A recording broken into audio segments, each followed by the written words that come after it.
You are live. Thank you. So call the Finance Committee meeting to order with the note that there are technical difficulties with our recording secretary who can hear us, but we can't hear her. So we may have some problems, and there's also an issue of whether the agenda for this meeting was posted in a timely fashion. So we'll have to sort those things out after the fact, but at this point, I would look for a motion to approve the agenda, which I believe you all have. So moved. Second. All right. Is there any discussion? All in favor of approving the agenda signify by saying aye or raising your hand. Aye. The ayes have it. Next on the agenda is approval of the minutes from the March 21st meeting, which again, I hope you all have. If there's a motion, I will accept a motion to approve the minutes or any amendments to the minutes. So moved. Second. All right. Any discussion? All in favor of approving the minutes as recorded signify by saying aye. Aye. Aye. The ayes have it. All right. Next item is several reports from the finance director. Annual audits, the RFP for the external audit, which Caroline, you will be asked a question on, and other. Madam Finance. Yes, There you yes. are. Good morning, everyone. Come on. As far as the annual audit for FY21, as you know, the act for the annual comprehensive financial reports were issued at the end of March. The auditors have not completed their work on single audit of federal grants yet. And I assume we expect that in the next few days. It was not in time for this meeting. So the audit committee should consider putting the auditors on the agenda for June to present those reports. And we have the RFP that we issued a few weeks ago. We have 4 responses back from the RFP, and we need to review those responses and evaluate them and score, and then the audit committee needs to, from that information, choose the auditor for FY22. And we've go ahead, and then I'll let the chairman talk about Jim has always done this, apparently, well before me, and we're happy that he has lent a hand. And we were going to ask you, Caroline, if you would be willing to also review that RFP so we can make a selection and have their next auditor. Yes, I'd be happy to. Thank you. I appreciate that. And I thought you would be. I'll add that I've provided the 4 responses to Mr. Cardillo, and I'll send those to Caroline as well. And myself and Julie Donnelly are also going to evaluate them. So we'll all put I'm going to distribute a form. I'm trying to make the form as least rigid as possible. I want just mostly notes and discussion and not, formal lines for scoring, although that helps to have some kind of scoring tool, especially when it comes to technical scoring versus the price scoring. So we'll take. Was there a rubric or some sort that was set up? There is a rubric. Okay. It's very basic though. Okay. And I kind of wanted to clean it up before I distribute it to everybody. So Okay. I'll try to get to that today, send you the responses so that we can evaluate those in the next few days. Okay. Thank you, Caroline.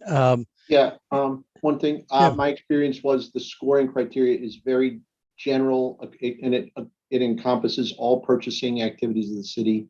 There are a lot of not applicables, but thank you, Jody, for investing the time into customizing it. Thank you. Yeah, it does definitely need some customization.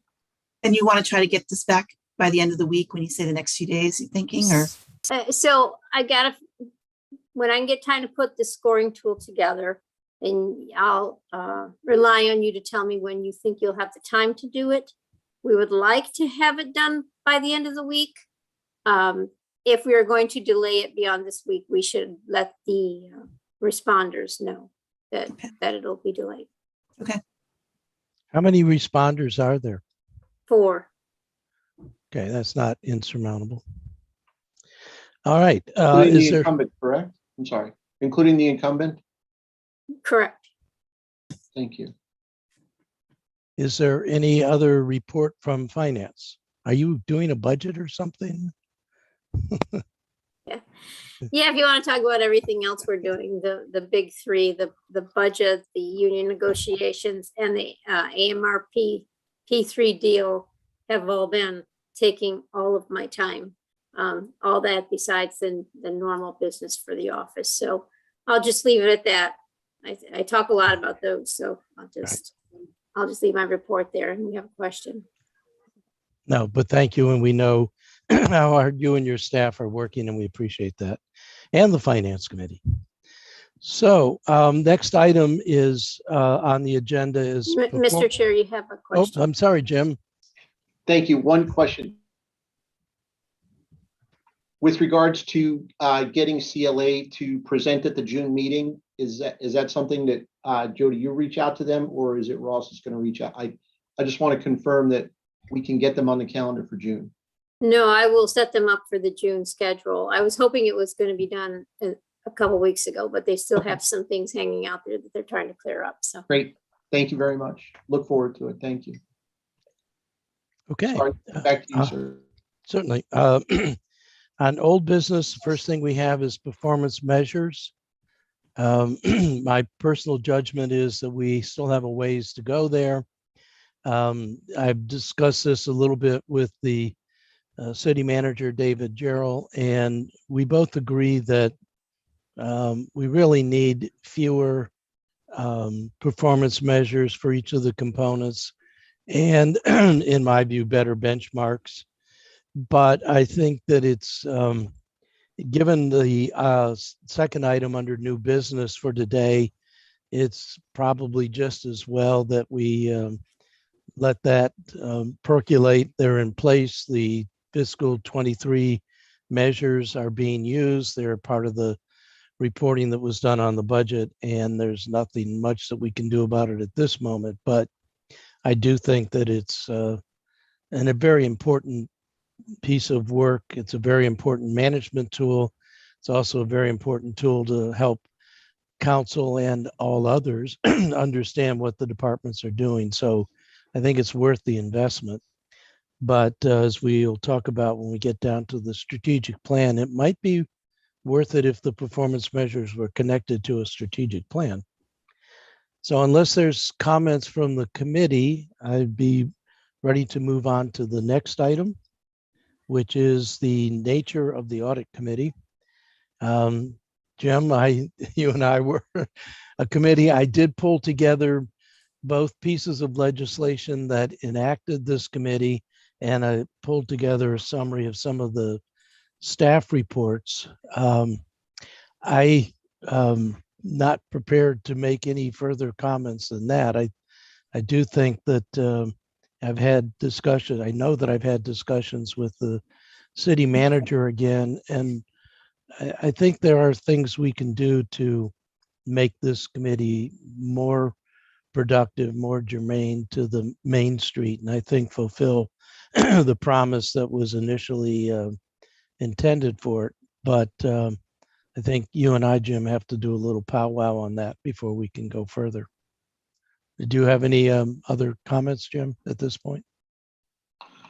No, thanks. No, I was just going to provide the history, since I was involved for the last 3.5 years on the committee's prior work, and I think, and you indicated here in the agenda that there were some actions that were taken by the audit committee, the Fraud Hotline, for example, and a lot of the activities of the audit committee are going to be monitoring in nature, and they're recurring in nature, and the annual audit and the monitoring of this and the monitoring of performance measures. So what's interesting is you're going to see the agenda. It's going to look like the agenda is redundant from the prior month and the prior month. It's because it's just the nature of the committee is just to check in on various activities and to see if we're still in compliance and we're still, the committee itself is directing the oversight of these activities. So thank you, sir. Thanks for getting it kicked off, and I'm happy to work with you. Yeah, I'll give you a call. I think we've all been pursuing budget and other land use issues that are driving us crazy, but I think this is a very important evaluation or reevaluation of what we're doing. Are we as effective as we can be? And so I am remiss, but we will get it on the agenda for next time. And Jim, maybe you and I can have a couple of chats to see where we want to go. Good. Sorry. With that, the Mr. next Chair, item. I Yes. have a question. Because we have so many people who are new to this committee, would it be prudent today for Mr. Cardillo to give us maybe a 3 to 5 minute history on the audit committee, just to kind of get our brains wrapped around a direction so folks will kind of know? Would that be prudent? It would be prudent and I'm sure Jim is up to the task if he wants to, but I thought he did give us a very quick flyby.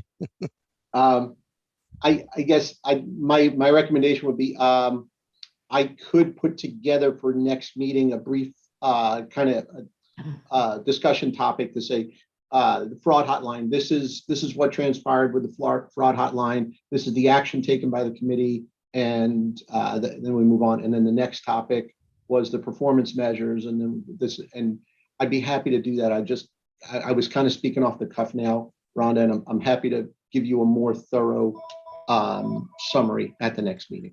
We also did. That would be great. That would be great. We did at least one audit, right? Which was of Parks and Recs. Yes, thank you. Yeah, the Park and Rec. Yeah, yes. So I will try and be comprehensive in that. Okay.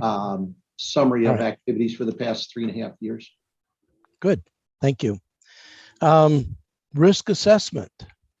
The burning light behind that was Katie George, and I know that she was anxious to get going. I have to admit my own sense of confusion about risk assessment. It seemed like the process was we would all throw into the hopper things that we think need risk assessing, and then we would sit down as a committee and prioritize those.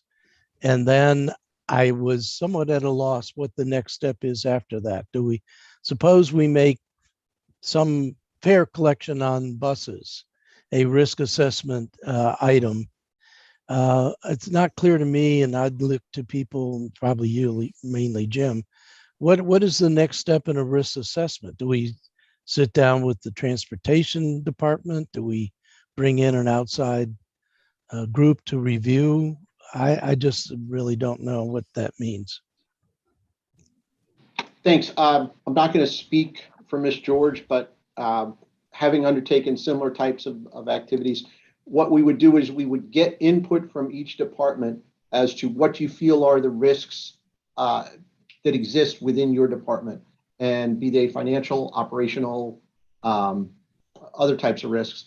And then it's up to us as a committee to evaluate those and to prioritize them, to make recommendations then to say, okay, well, with regards to transportation, we see these as significant risks.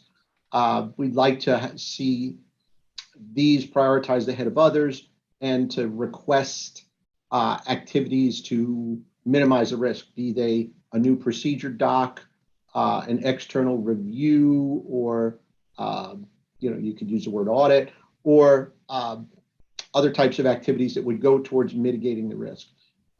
Increased cybersecurity activities, if you went to MIT, that department, et cetera. So yeah, our duty is to gather the information and then to prioritize them. So that makes a lot more sense. I remember at one of my very first meetings, Katie had a form, and we were going to sit down and fill out that form and sort of noodle it around. What I think I just heard from you is that we would really go through the city manager to the departments and try to solicit from them where they think that there's areas of risk. And then we would evaluate it. I'm like, I couldn't stand on the outside and look at Parks and Recs and come up with a set of risks. I mean, one of the first things that would jump to my mind is, are we adequately protecting people from slip and fall at the swimming pool? I don't know if that's even the kind of risk that we would look at, but it feels like a heavy lift for this committee, even with 3 alderpersons on it, to know enough about departmental operations to, from the outside, assess what their risks are. But that's where I've always sort of had that missing link about what is it that the committee is really going to do? What's the value added? And what's our level of expertise even to get into it? So I've always been very uncertain about this aspect. It is very clearly in the code, one of our responsibilities. And so I think we should know what it is we want to do and can do, but I don't know what that would be. Jim or Caroline, have you ever done any risk assessments? I know you had jumped right in and participated with contributing. I think it'd be good to hear from you as well. I have to say I was a little befuddled as to how I could contribute with the template that was originally proposed, although I do understand that we are tasked with this job. And I thought the approach for me was very challenging, being new on the committee, knowing nothing about city government, to try to come up with risk areas. So for me, it sounds like going to the departments and doing just what you said, having them report to us, and then we can work with their lists and their risks and help them. That seems much wiser of an approach. I haven't personally done risk assessment work like this myself, but everything you say makes perfect sense to me. We do have a city risk manager, Corey. I can't think of his last name, Jody, but Bradley. Yeah. I mean, is this something that should be coordinated through him? So his focus is keeping employees safe. That is his primary focus. So he looks for workplace safety issues, make sure that we are adequately insured.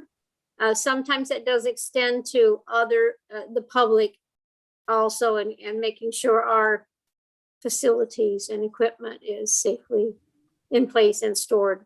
So it's more of a physical safety issue and the adequacy of insurance.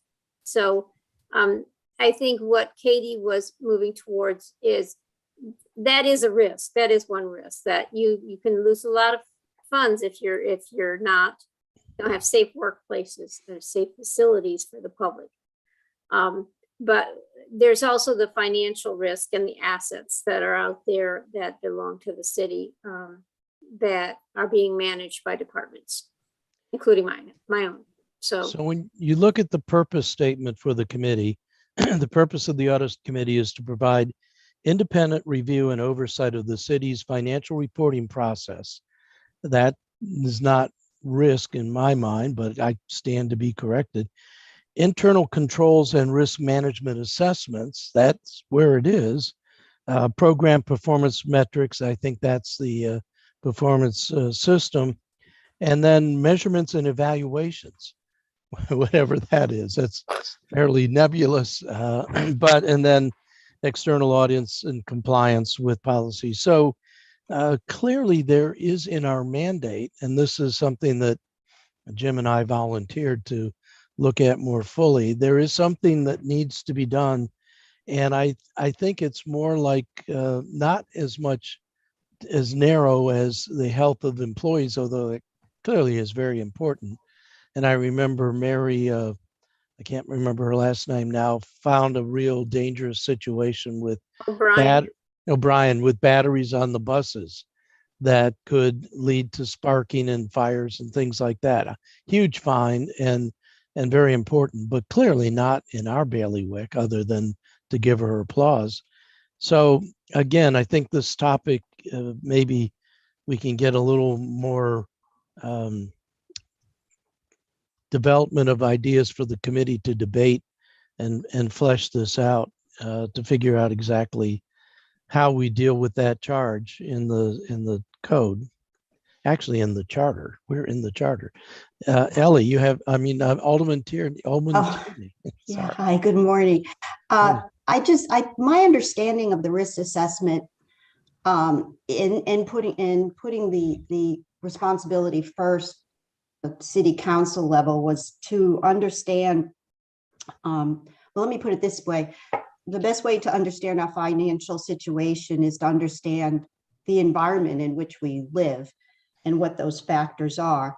You know, it's like running and not knowing that you're coming to the end of the road, not to be dramatic. And so on a broad level, she looked at the council to say, well, what are those parameters? What are those risk parameters we should not lose sight of, specifically coming after, the pandemic. So that I can't speak for Katie because she's not here. I'm not really sure what the end game was or the final product was, but in all industries, it is very important to understand that risk environment and not to lose sight of it. And I think that was the objective in going to the council first, and then I guess in turn go to the departments and see, how they're dealing with those risks. Does anybody else recollect? I'm going to recognize Alderman Pendle Charles in a second, but that didn't help me at all, Ellie. I'm sorry. Okay. It just isn't clicking for me. Mhm. When you analyze the environment, don't go to the grocery store because you might get shot. The environment is a big externality, and I need something that brings this into our scope as our powers on the city council, but also our scope as the powers and responsibilities for this committee. And that I just never, and Jim has tried to help me through this too on several occasions. It just is not clicking for me, but that's my problem. If the rest of the committee can get it, whoa, have at it, guys, knock yourselves out. But I am really still. No, I don't know what we were going to do with the product, whatever the product may have Right. been. That's where I'm not quite sure. Maybe Jim can Right. help me with that. Thank you. Rhonda, Alderman Pendle Charles. Thank you, Mr. Chair. This is just a suggestion of mine. While we loop in the city manager as well as the department heads, I would suggest that we also loop in our Office of Law, because they're the ones who defend whatever risk and whatever level they get to. So they probably would have a somewhat decent handle on what risk we have in conjunction with what the city manager and what the department heads have. But I was gonna defer to Mr. Cardillo to see what his thoughts would be on this as well. So thank you. Thank you. Mr. Cardillo, where Thanks. you I concur guys are with both. jumping around here. I concur with both Alderwoman Pendle Charles and Alderwoman Tierney. I'll give you two examples where the audit committee kind of oversees non-financial aspects of city operations. All right. Let's take one. Let's take Rec and Parks, for example, and let's take a recreation program that Rec and Parks runs that's administered by an outside group. There's an inherent risk there with the protection of youth. And if the director of Rec and Parks says, I don't have a process in place to ensure that youth are protected from predators, you would look at that and say, okay, we need to implement a background checking and screening and monitoring program. So that's a non-financial risk that exists in Rec and Parks. Okay. And let me stop you right there, because I can just tell you, I can hear Mike Lyles saying to this committee, that is an executive branch prerogative and you shouldn't be messing with it. well, I think that the audit committee is saying there's a risk here in the department that exists, and the department head has listed 5 or 7 or 8 various risks that exist within the operations of that department, and then the audit committee says, we feel that this one is priority over the others. And then you go back to the city management and say, we feel that these risks are significant enough that they need to be addressed ahead of others. How do you address it? And then to rely on city management to say, we're addressing it through these steps. So like I said, it's much more of an oversight than an implementation activity. So, So if the audit- angle for the departments, I'm thinking now as a longtime federal supervisor, is that they could report this because they need our help. We could give them a push to get this more fully explored. They've been worrying about it, and we could be the committee that could come in and bring some focus to it. I mean, because Yeah. I, as a manager, the last thing I would want to do is to bring fire in on myself and admit that I had anything risky. So, that's why I'm still nebulous on this thing. But But what's believe it your or not, other? that was the genesis of the Rec and Parks agreed upon procedures activity, was to say there's a significant amount of cash handling activity that occurs in Rec and Parks. Let's get an outsider to look into it, see if we're doing best practices, see if we're ensuring, if we're minimizing the risk of loss when it comes to cash handling in Rec and Parks. And that's how that developed.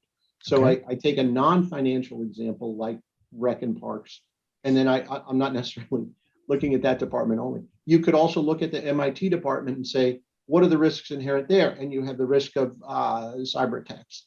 And they would go back to the audit committee and say, here's the 5 risks that I see in the management information technology department. And we would then say, we believe this is a priority. We believe this is a priority. And then city management would say, we're addressing this through frequent password changes, multi-factor authentication, all those activities that ensure, that minimize the risk of cyber crime.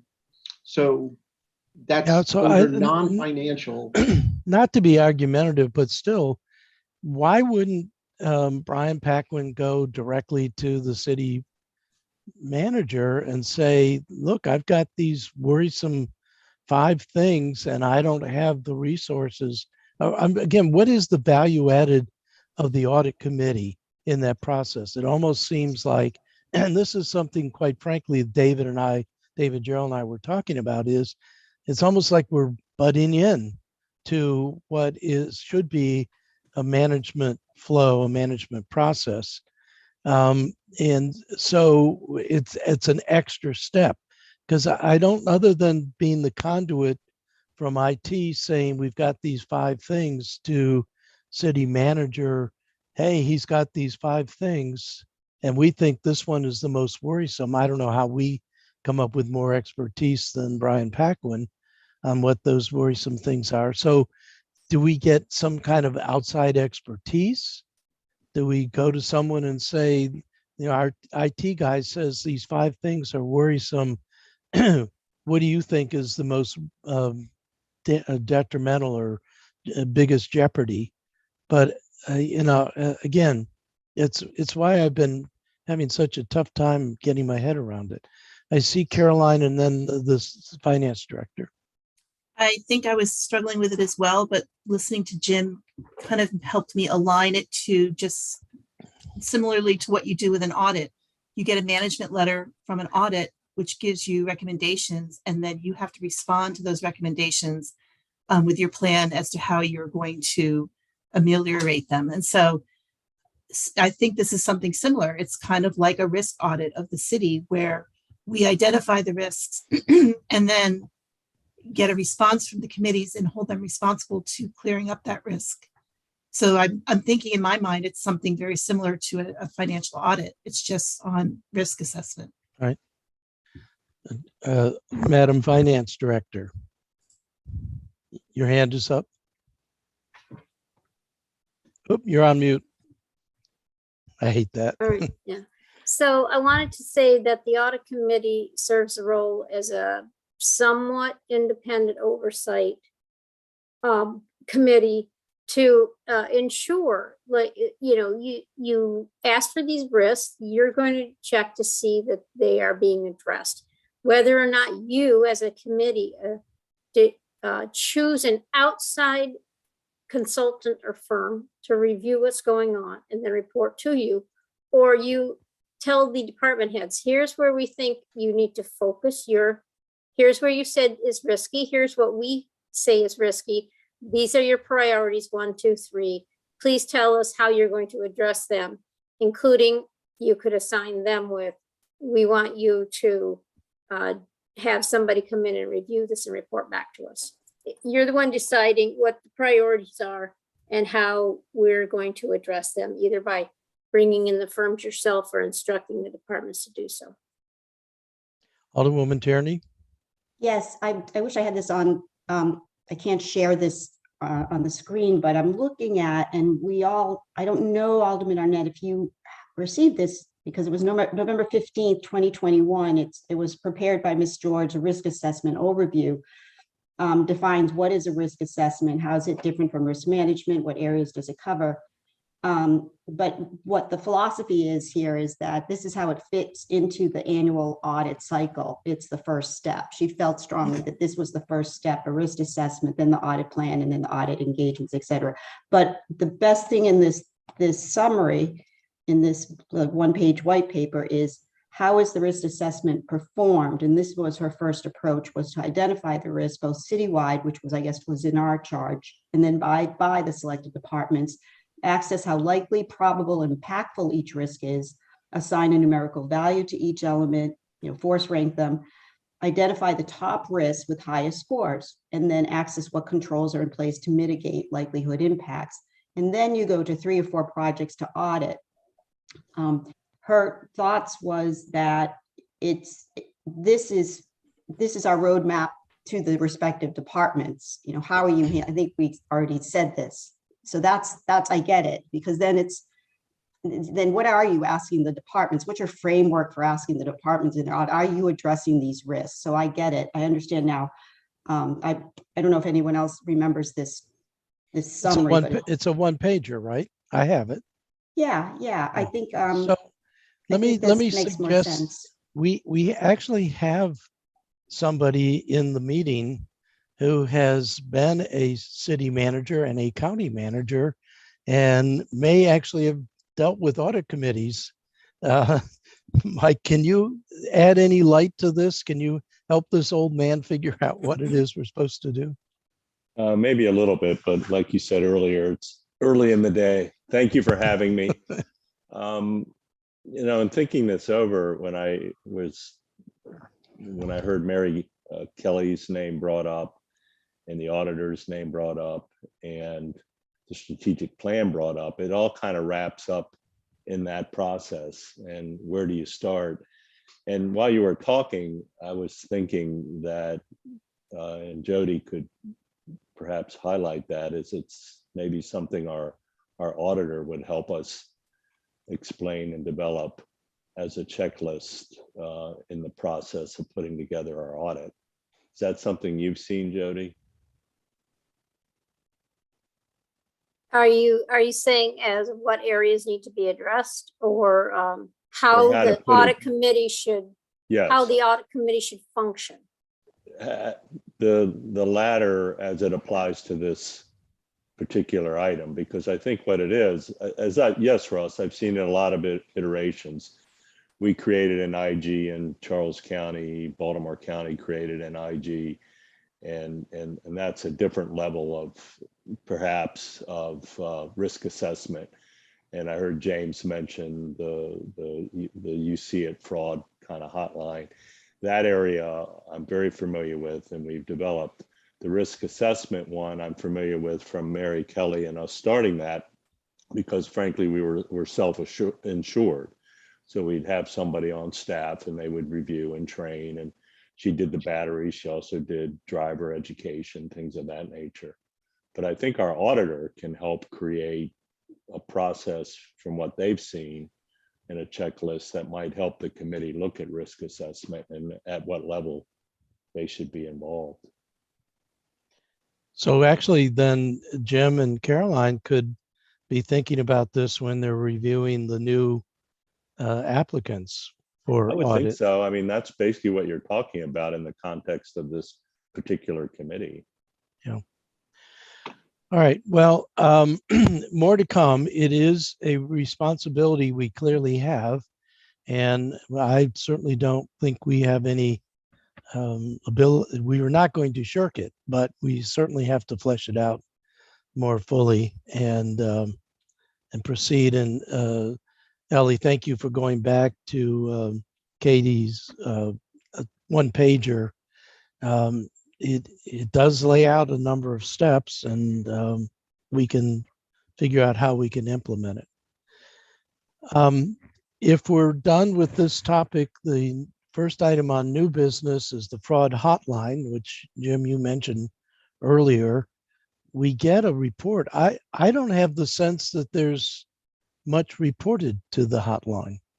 Is that something you manage, Madam Finance Director?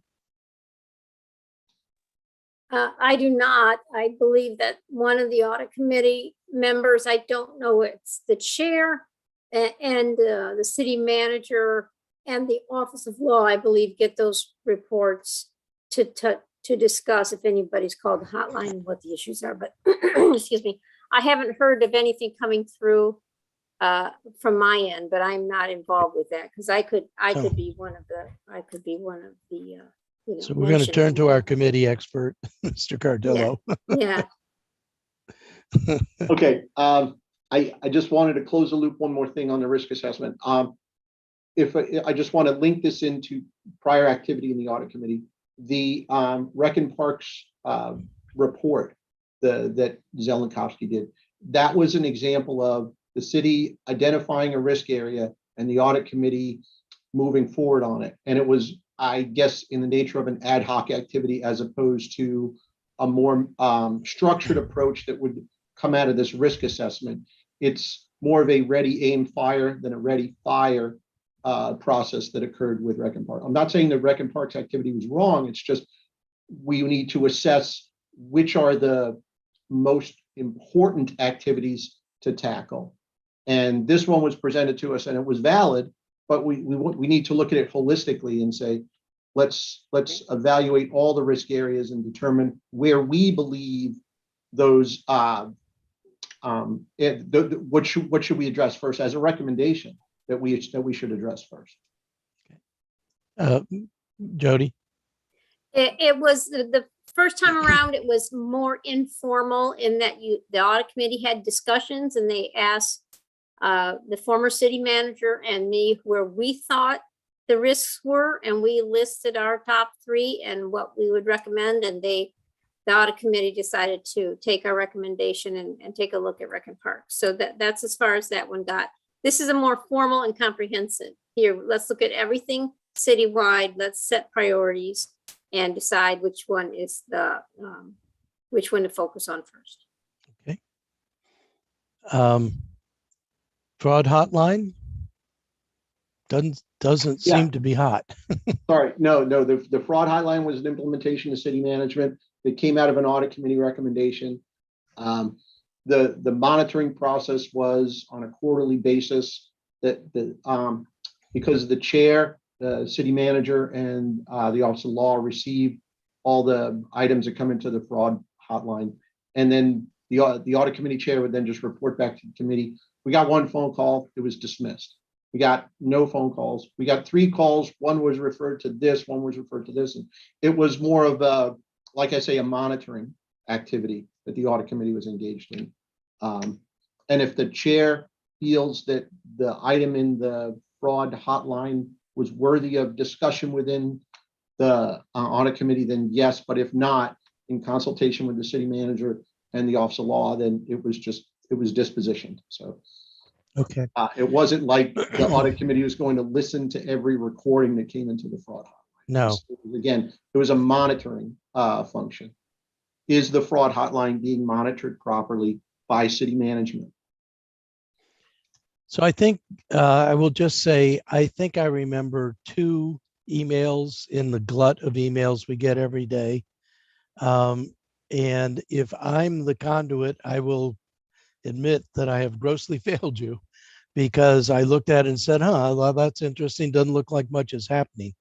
So I think we might need a better delivery system, but also I think we may want to evaluate whether the juice is worth the squeeze it didn't seem to me like we were getting much. Now, I would then hasten to say, if you get one and it's a biggie, it doesn't make any difference if you didn't get much otherwise. That would be an important catch. But it escaped my notice that, or my sense that somehow I was supposed to be the conduit to the committee.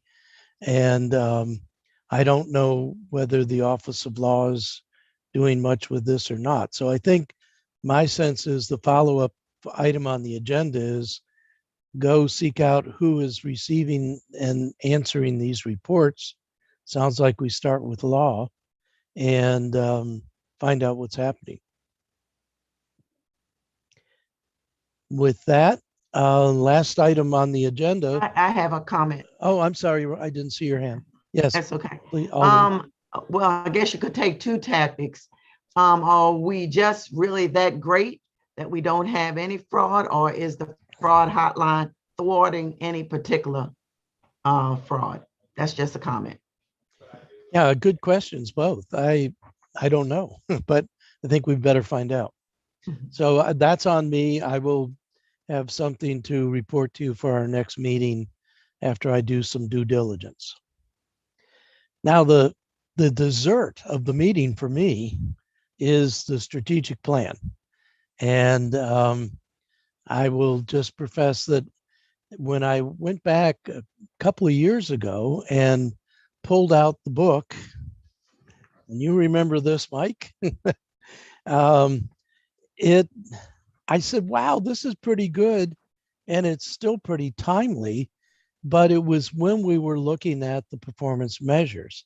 And that's when it sort of clicked to me that we ought to have a strong connect between our strategic plan, and part of strategic plan for me is our shared vision as a city, our shared vision as a city council, and our mission and vision statement, but then get into some of the details that are outlined in the plan.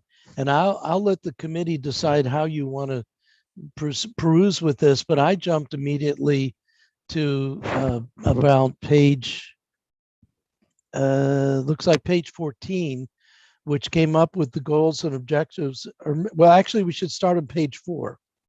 And that important set of words at the top of page 4. I don't know if everybody has it handy, but shared vision.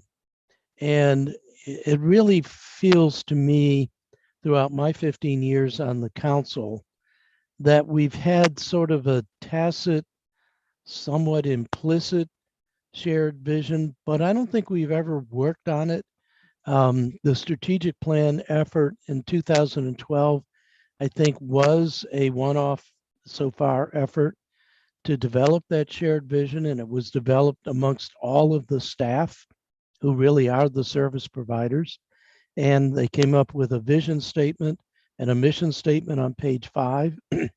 All of those really good things. And then when you get to page 14, I think, or maybe it's earlier than that, I've got it up here. But perhaps with the indulgence of the committee, we ought to let the person who generated this give us a walkthrough. Aren't you sorry, David? David is away, Mike.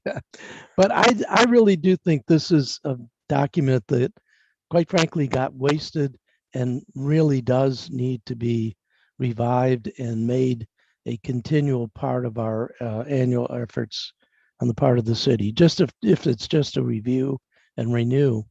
But let me, if you would, Mike, if you could give us some words about how this got derived and conceived.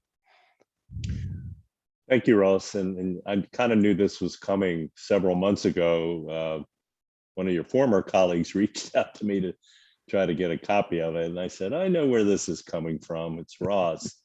So really in a nutshell, it came out of our shared feeling at the time, and it was the mayor, council, and staff, that without a strategic plan and shared is the underlying word, it was hard to really gauge how well we were doing and in what direction we were going. One of the sayings I like to use is this democratic process we go through is the allocation of limited resources, but how do we figure that out? And there are many different mechanisms.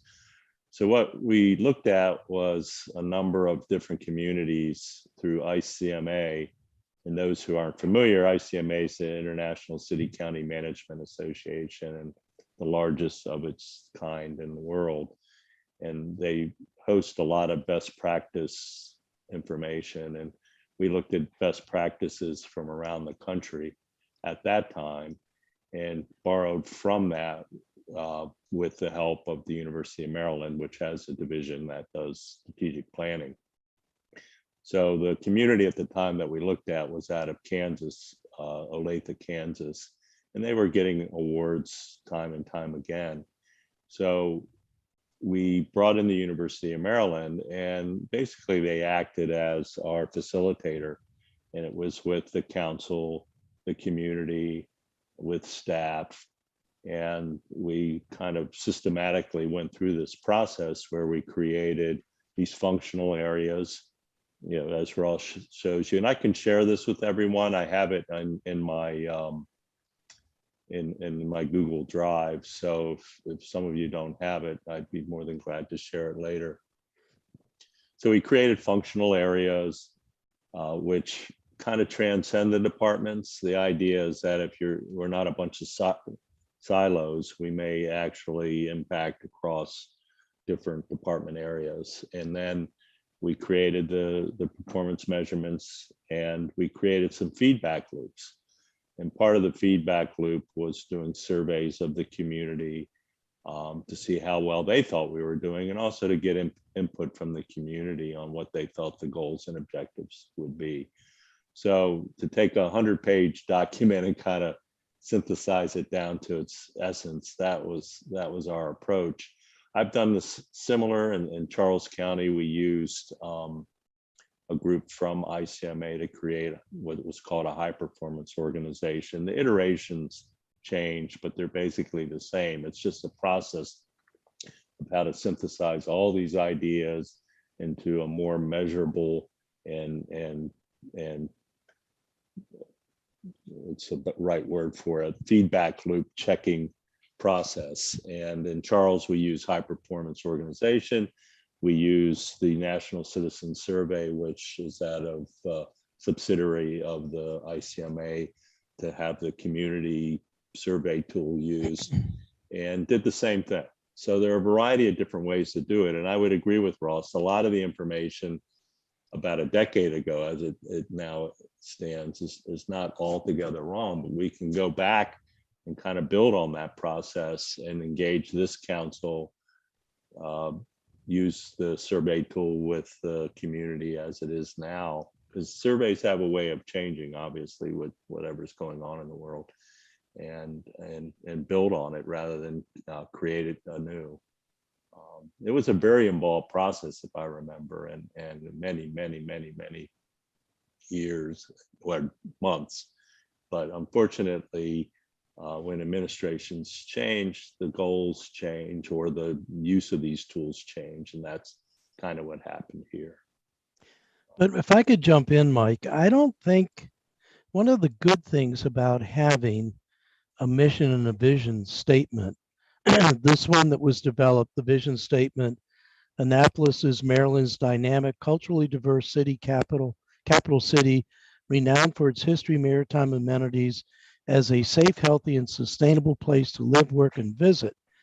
That should not change over administrations. It should not. No. And the admission was the city of Annapolis delivers comprehensive, high-quality services to a diverse population of residents, businesses, and visitors through a broadly representative, accessible, accountable city government recognized for its professionalism, stewardship of resources, and efficiency. Again, I can't see how that would have changed from Josh to Mike Panelides to Mayor Buckley. I think these are, they immediate temporal policies. There's some permutations, the mobility work that Gavin is doing right now. And We have that meeting tomorrow. That's a very specific thing, but I could see how it would fit into a dynamic and it would fit into delivery of professional services. So the thing I like about this is those things, once you put them in, carve them in stone, really should only change because there's been some cataclysmic, earth-altering situation. Maybe in here, there might be some more recognition of the impending environmental problems, maybe, but I don't think so. I think this could cover that. But then, I mean, my dream is this is plasticized and it sits underneath the plastic mat on every council member's desk and the mayor's desk and every board and commission who also sits at our desk. And they have that right there in front of them. And it ought to be the touchstone for when they're doing their particular business, whatever it is, land use, board of appeals, liquor board, if we ever have in-person meetings again, that'll be there. And people can ask themselves, is what we're doing consistent with our overall mission and vision? And the department heads can ask themselves when they develop their work plan for the year, is this consistent? And the employees, when they're doing their individual performance plans, can say, am I contributing to these overall goals? But then when you get into the more specific pages that get into enumerating the goals, it really does make it much more concrete. It's easy to see how you can link to this. So, this is something obviously I have thought about and care quite a bit about, but I also think it's perfect for the audit committee. David Gerald has said, and I hope we're moving forward with the new contract with the same company for us that did the performance measures. And I also think that's a very good mix because it's the performance measures at the micro level and the mission and vision and strategic plan at the macro level. What better marriage? But I'm going to stop because I see both Alderman Pendle Charles and Mr. Melanoff have their hands up. So I'll be quiet. Mr. Malinoff, go right ahead. Yeah. Mine's real brief. Ross, you're absolutely right about the logos. That's exactly what we did in Charles. We put them on all our buildings. And we also we had a statement that came from the employees and we recorded, and I'll share that with you too, this recording from all the employees that our values, and that was on our website and share with the community, and it becomes part of your fabric. And that program has actually transcended administrations in Charles County. So yeah, I think you're absolutely right. It should endure, and I think this is a good opportunity for that. Alderman Pendle Charles. Thank you, Mr. Chair. I guess I'm a little skittish, I guess to say the least. I wasn't here when that was prepared. I understand definitely the reason behind it, and I think it's very good. But I'm just going to throw out a few things that I think we need to keep in mind. And you talk about cataclysmic. I think the pandemic has been cataclysmic. When we look at this document, I think that to me is one of the things that would kind of make us kind of look at the document even harder. The other thing is equity. I think over the past 10 years, we've had a totally different shift on how we see equity. How is that part of the document? I'm going to take one department.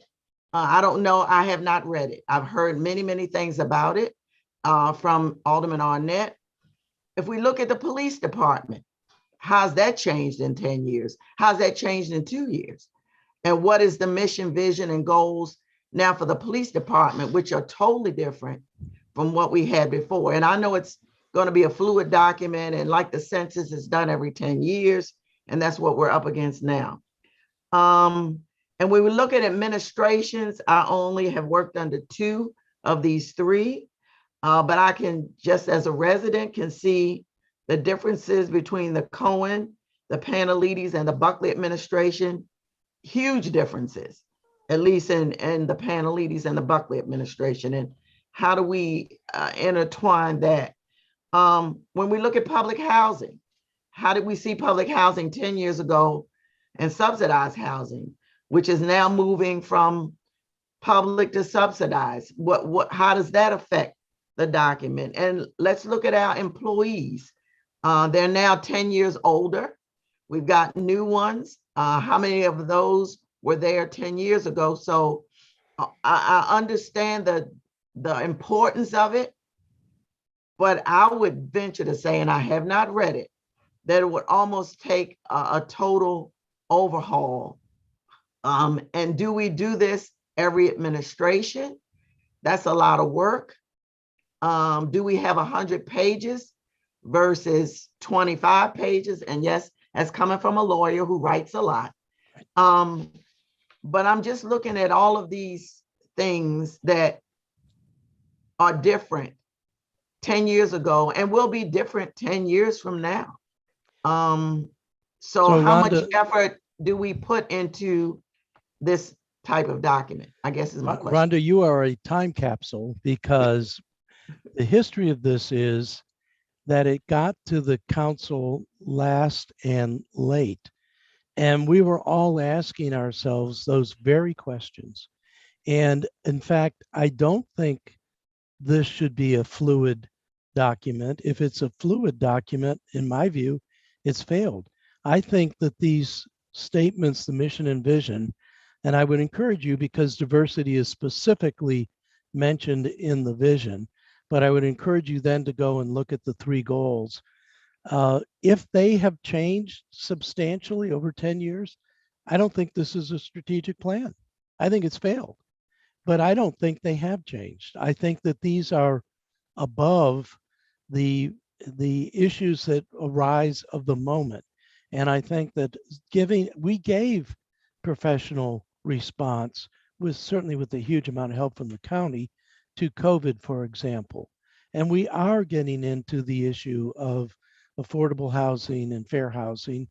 If this does not cover that, you are absolutely correct. It's not the mission and vision statement we want to adopt, but we want one that will incorporate those things. So I could hear myself talking when you were going through your concerns, and I think they're legitimate. Obviously, I'm recognizing the legitimacy of it because I'm owning the fact that I thought the same things. But that's why, if we do this as a work process together again, all of those things, one of the things that came out of this, and I know I'm going long and we're going late, but I did a whole thing on core values. I don't know if you remember that, but it flowed right out of this. I've been sharing it with Will Rao, and we've been going over it. It got to be too big and too complicated, but I think that other things have to go along with this, like core values. And one of the things that was missing in the original set of core values that I developed was diversity. And so I worked very hard with Sheila to make that much more comprehensive. And anybody who has a desire to look at that, I'll share it with you. But this isn't the only thing. It's just part of the thing. It's sort of an overarching framework, but then there has to be a lot more substance that goes in. And some of those things are the things that ebb and flow with the exegesis of time. And that's good. But one thing I want to mention, Alderman Arnett, and I just finished my last stint at the school system in the Office of Equity. And there's a difference between diversity and equity, a huge difference. Mm-hmm. And equity we can talk about both, but I know there's a big difference. And I went through through that. Like I said, my last stint for 2 years was in the Office of Equity. So I understand where you're coming from. I don't want us to lock ourselves into something that we, like I said, coming from me is awfully odd, but 100-page document versus a 25-page, to me, the smaller, the better. It gives us room to kind of, I don't want to use the word maneuver, but to be able to fit in things that we may not have thought about. And the pandemic is a huge thing that nobody saw coming. And I don't know how it all fits into this. So that's kind of my 3 cents worth, not 2 cents because it's inflation. But Okay, thank well, I would just encourage you to read it because I think you're going to find that with maybe some tweaking, I don't know, I think we need to go through that process. You're going to find that the things that you're concerned about will be covered. And maybe there's some wordsmithing we can do, but this is not a long document. It's only 18 pages with then a technical add-on which goes into the actual implementation steps. And we may not have the right 3 goals. Those are some things that we might want to go back and think about again. But I would say that in the absence of being locked in to a plan means you have no plan at all. And quite frankly, I think that's how we've been operating for decades in the city of Annapolis. No plan. And it's been driven by the personality of whoever was elected as mayor and whatever paths. And I think that has actually, when you go back and look at the successes that Ellen Moyer had, that actually served us well to be that ad hoc and laissez-faire. But I don't know over the long haul, no plan, I just think is a recipe for a disaster. And so I'd rather have a somewhat constraining plan than no plan. But that's just my personal view, and we can talk about that. This will be joined, Alderwoman Tierney, and then Now, one Mr. thing I want to ask Sure. you, had you thought about, and this is projecting, would the next step be codifying a plan? Well, the next step has already been taken, which is to have the contractor, Forest, whatever they are, review this strategic plan, and we'll hear from them what their recommendation is. My sense is 2 things are necessary. One, go back to the group that this came from. This is a bottom up, which I think in many ways makes it stronger than top down. But we also have to get the top bought into this. If you don't have everything, you're not going to have anything. So this came bottom up. I bet you any amount of money, most of this has been sustained. But then it's getting us, the council, the policymakers, only 9 policymakers in the city are us, getting us to have a shared vision and getting us having a mission vision statement and a set of strategic goals that we buy into, and hopefully our successors will buy into as well. But Thank you. Rhonda, believe me, personally, I had all of those same concerns and skepticisms, and it took me 10 years to go back and look at this document and find out, you know what, it's in there, like that Prego, it's in there, you got it. So Alderwoman Tierney. Thank you, Alderman Arnett. I agree with both Alderwoman Pindle-Charles and Alderman Arnett. And I just want to distill this into sort of an implementation plan, if I may. Mm-hmm. I agree with Alderwoman Pindle-Charles strongly, and that was clearly demonstrated during the presentations of the departments to the Finance Committee.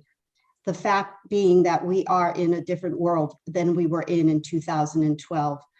The department spoke of challenges involving the opioid epidemic, the pandemic trauma, healthcare issues, social inequity, cybersecurity, new training policies, new policing models, the homeless, environmental challenges. And they spoke to those. And The reason why I feel strongly that this strategic plan should be updated, for lack of a better word, is that in turn, the departments each had their own individual performance measures, albeit they were instructed by Forrest Consulting on these performance measures.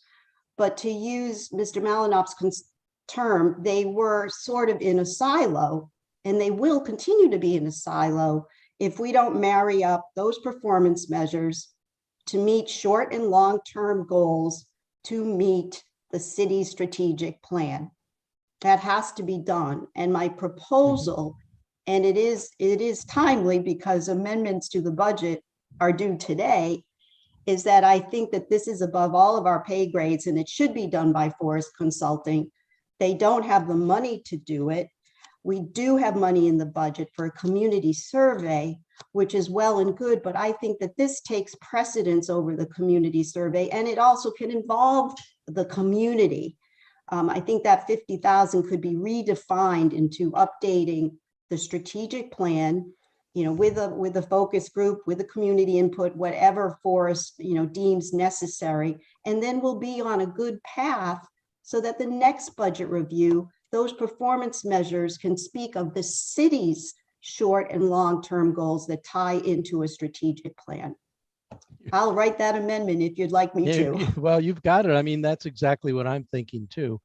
I would say that if the strategic plan as enunciated in 2012 would not have been able to look at the opioid or look at the COVID, then we didn't get it right. And we would need to make the tweaks.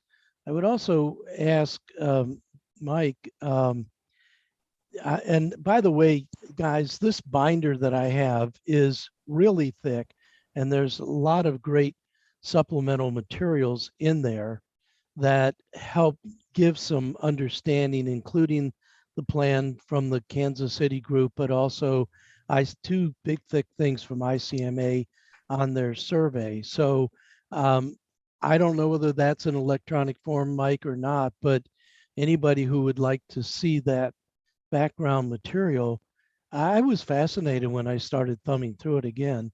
But also, Forrest is just one group, and I'm not even sure they're the best group.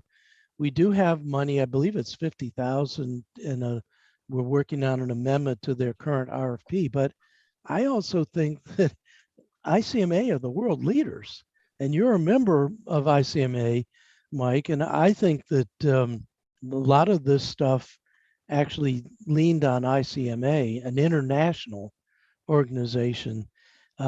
So I think we can get a lot of help and buy into a lot of experience so that we don't have to try to reinvent the wheel ourselves.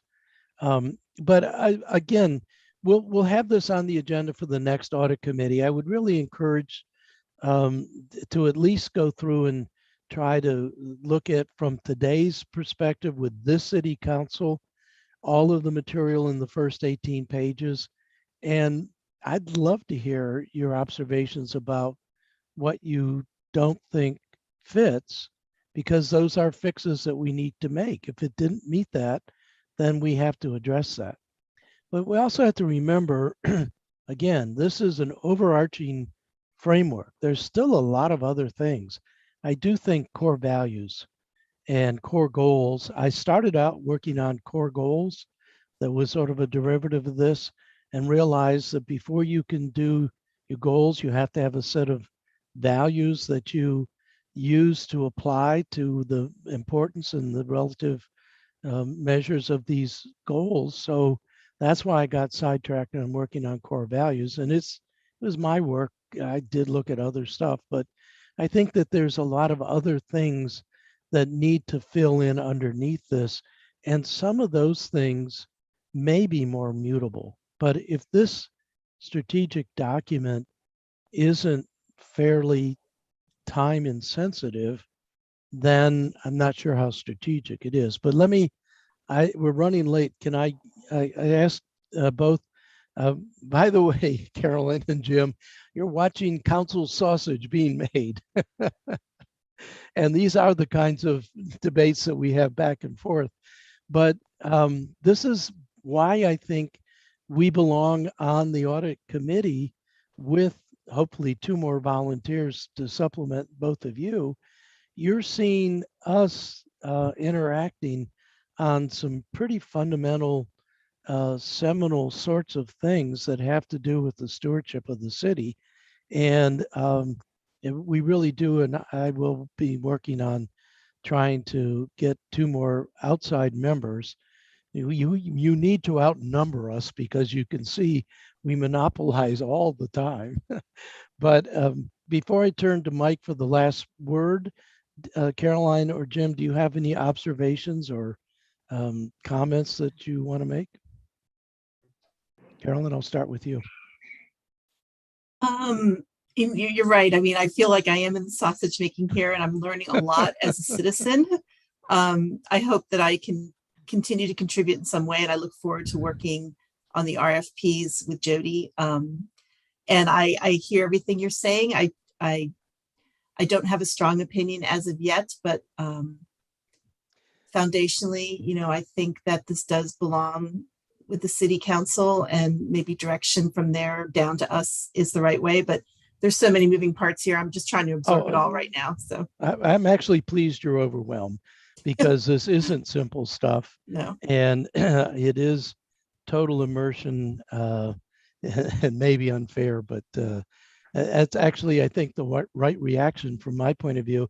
And I have every faith, believe me, that you're going to get into the swim of it and be a very helpful, vital member. We need guidance. We're missiles that don't have fins to give us the right direction. So we need your help. Jim? Thanks, Ross. I think the key for us is when you look at the document, thank you for providing it. There's a number of steps included, and what is it? Step 3 says identify strategic issues that must be overcome. Step 4 says establish goals and objectives. And then step 5 is frame organizational strategies. That's where we look to our elected officials to say, what services is the city providing? How do they provide them? And then this will assist every department, number one, in preparing their own action plan for the year. And when I say action plan, I refer to 2 things. 1, their financial budget, and 2, their performance measures. So if that strategic plan by the elected officials identifies what the city's services are, then the department head says, okay, if that's what you want me to do, this is how I can prepare my budget. This is how I prepare whether my department is performing or not. So it's an old adage that initiatives lead and budgets follow. So therefore, that's how this becomes, this is how you get from a lofty document down to city operations and how we function to evaluate if they are indeed adhering to the procedures that they established. So I will turn, because we are almost out of time, turn it over to Mike. But I want to say I did not like at the time the bottom-up approach.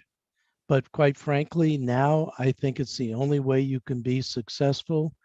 We are always at the council level going to have the power to force what we think should be done. But quite frankly, it is our staff who have the expertise to know what needs to be done. That's the strength of bureaucracy, is that you have people who have a well-defined mission, they know how to accomplish it, and we need to give them both the plan and the budget to carry it out. And part of the beginning of this document talks about matching up ambitious goals with scarce resources. And Jim, you put it exactly right. That's why marrying the performance measures with the budget is the right thing to do. And I think just linking it to a strategic plan, and all of a sudden we're starting to do it right, in my view, but that's just my view. Mike, do you want to cap this off, since you started this whole thing 11? Thank you. Yeah. Well, you hit the nail on the head, Ross, when you just said the bottom up, in my opinion. One of our sayings in Charles County was, all of us is smarter than one of us. And the idea was to bring all the staff and then bring it to the council or board of commissioners that they had, because it can't get anywhere if it's not bought in by the employees, and then giving the elected officials the ability to review it, comment, budget for it, and so on. It won't work otherwise. I will say, if you're looking for your AAA bond rating, one of the things that I did hear when we were doing it with Charles County, and we did get our AAA when I was there, was that this type of thing they look at well. They look at your strategic planning, and they're also looking at the hit on Alderwoman Pendle Charles' comment, resiliency now, which is a bigger issue than it may have been 10 years ago.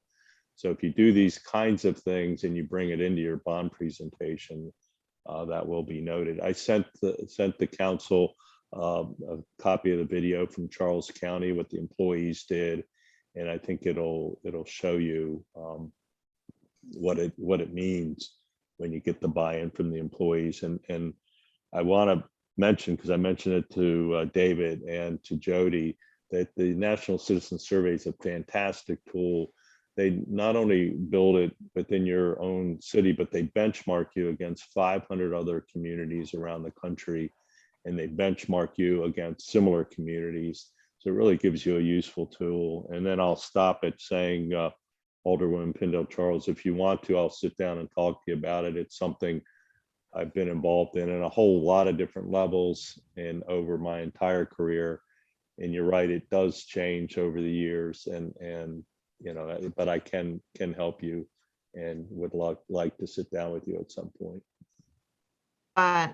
Thank you so much, Mr. Malinoff. And what you said has rung true with me as far as the relationship it has to the bond rating and those people that do that.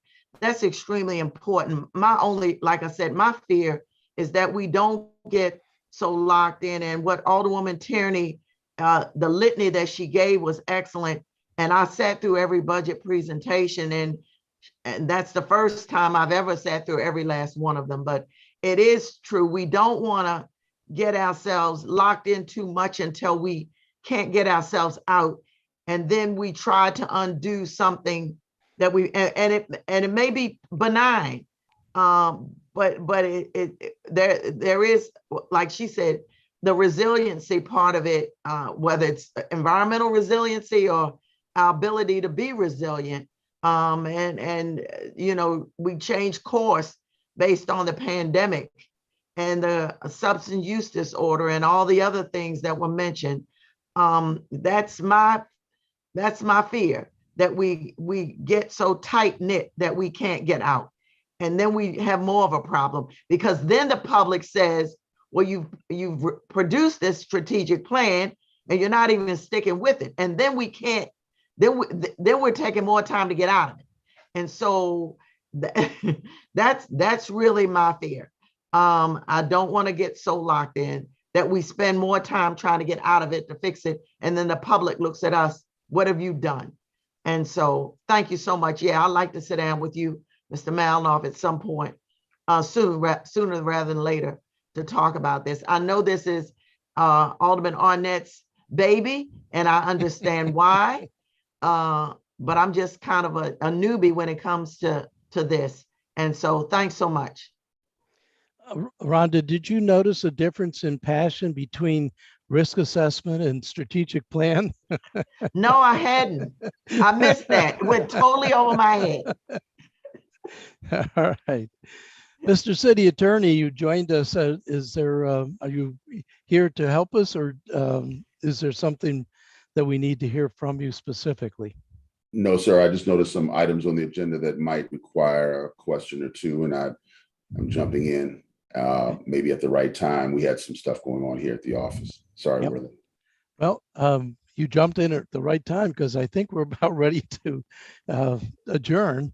But thank you for being here. And I want to just say, we really do appreciate the presence of the Office of Law at all of our boards and commission meetings. That's been a new redoubled effort that you have brought to the administration. So thank you for being here. I actually think you could have been a little more excited about some of the last part of the agenda than some of our usual sausage making, but in any event, we appreciate you being here.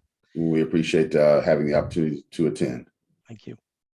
Is there anything else for the good of the order? If not, Alderwoman Tierney. Yeah, I was inviting myself to the discussion between Mr. Malinoff and Alderwoman Tyndall Charles, because I caught a glimpse of the second document he sent, and I'd really like to be involved in that discussion. That's okay. And I would suggest that that is going to be a good primer for the presentation that we would like to have on the agenda for the next audit committee meeting.